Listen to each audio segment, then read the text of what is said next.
How do you reject a patient?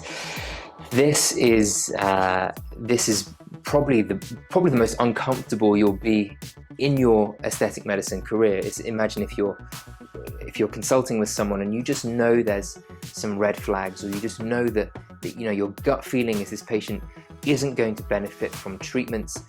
Often it's because of these psychosocial reasons why it may not be the best care for that patient.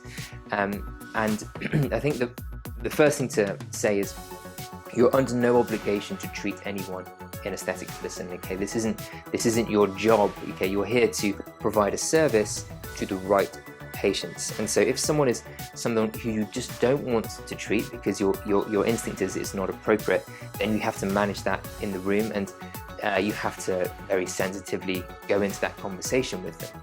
So let's say someone isn't suitable because of you're worried that actually there may be some serious signs of dependency on injectables for someone's mental health. If someone feels like if they don't have this, they're going to be sad, they're going to be very anxious, they're going to be checking themselves in the mirror all the time, that's often what we see, then we have to ultimately address that psychological concern.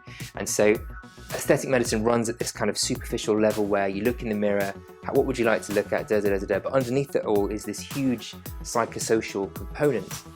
And so as soon as you kind of clunk into that gear, the atmosphere will change, but you should almost clunk into that gear with every consultation you have. You want to get a feel for those elements in our consultations all the time, because that's really what we're addressing, those emotional components.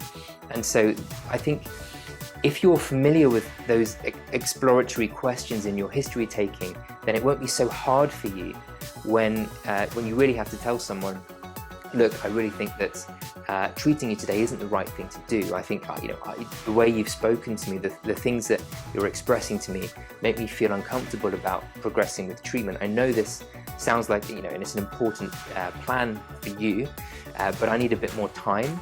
And with your permission, I would like to work with your GP. I'd like to talk with potentially referring to a psychotherapist so we can explore some of these concerns, diving into the history of their mental health perhaps. Those are the things that we should be able to do, but it is hard, and you're addressing some very intimate personal issues. So how do you refuse a patient? Sensitively, and as a good clinician, I think you have to be familiar and able to talk about those things.